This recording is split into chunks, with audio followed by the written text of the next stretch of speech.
lalo silang nagmadali sa pagtakas. Umakyat sila ng hagdan patungo sa level 2, at pinapauna nila Ivan at Inazuma ang lahat ng mga preso. Kaya nakita niya kung paano lasunin ni Magellan ang mga nahuli nito, at kahit lumalapit ang warden ay kalmado lang ang dalawa. Saka nilabas ni Inazuma ang mga gunting niya at nagsimulang gupitin ang pader ng hagdan. Hanggang sa tuluyan niya na itong pinutol kaya gumuho ang hagdan na parang papel ayon sa utos ni Ivan. Nagtataka si Magellan kung ano ang layunin ng Queer King. Nag-inject si Ivan ng hormone sa sarili para bumalik sa totoong itsura. Saka siya gumamit ng Deathwing patungo sa warden kaya nawasak ang Venom Dragon nito. Pero muling nagpalabas si Magellan ng 3 Hydra. Sumugod ang napakaraming preso sa level 2 upang tumakas. Nagtataka si Luffy kung bakit hindi na sila nasundan ni Magellan. Nakita daw ni Bon Clay na nagpaiwan sila Inazuma at Ivan. Kaya balak bumalik ng bida pero sinabi ni Bon Clay na kailangan na nilang magmadali. Nagtataka sila Jinbei dahil wala silang makitang mga preso sa mga selda. Di nila alam na sila Buggy ang nagpataka sa mga ito at pinagtulungan pa nila ang mga jail guard kaya nasa level 1 na sila ngayon. Samantala sila Luffy ay nakarating na sa level 2, habang kinakalaban naman ni Ivan si Warden Magellan. Napakasakit ng likod ni Sadie dahil sa ginawa sa kanya ni Ivan.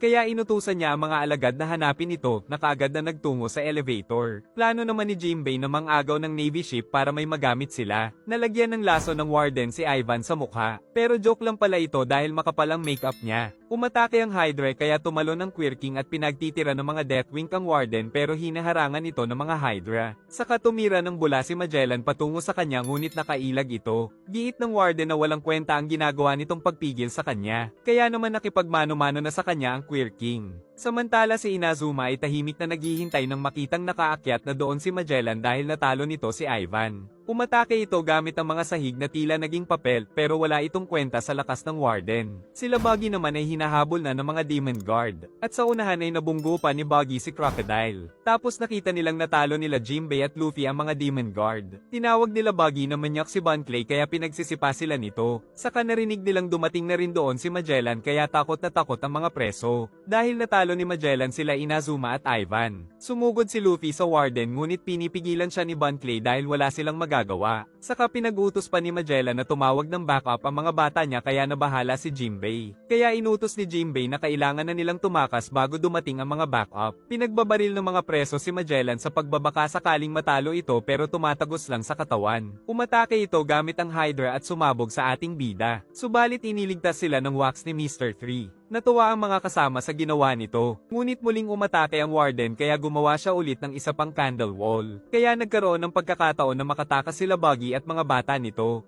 May plano daw si Luffy dahil siguradong pipigilan din sila ni Magellan na magnakaw ng Navy ship. Kaya umalis na si Jinbei at niyaya ni Luffy si Mr. 3 na lumaban pero ayaw nito. Maging ang ibang preso ay nais tulungan si Mr. 3. Tapos sinabi ni Luffy ang plano niya sa Waxman. Gumawa ito ng wax candle armor at inilagay sa mga paa at mga kamay ng ating bida. Tapos naiyak si Luffy sa labis na tuwa dahil ang cooldown ng mga gloves niya. Agad na umatake si Magellan ng Venom Dragon nito. Ngunit muling gumawa ng candle wall si Mr. 3. Tapos sumugod ang bida kaya sinalubong siya ng mga Hydra. Subalit umatake pa rin siya habang may gloves na tila epektibo kay Magellan. At ang mga kanan naman na may mga candle shield ay ginamit nila para pasabugin ang warden. Ngunit may nag-aabang pa palang mga bantay sa itaas na pinagbabaril ang mga naunang tumatakas pero dinaanan lang sila ng mga preso. Nakaligtas si Magellan sa mga pagsabog kaya muli silang tumira ng kanan ngunit kinain lang ng Hydra ang mga bala na ikinatakot nila. Nagsasaya na si Mr. 2, giit ni Mr. 1 na siguradong maraming Navy ship na nag-aabang sa labas kaya kung kukunin nila ang isa ay kailangan pa rin nilang makipaglaban sa iba pang Navy ship. Nakarating na sila Buggy sa gate ng entrance. Kaya iniisip ng mga preso na makakalaya na sila sa wakas. Sama-sama nilang tinulak ang mabigat na gate. Nang mabuksan ay nakita na nila sa wakas ang liwanag.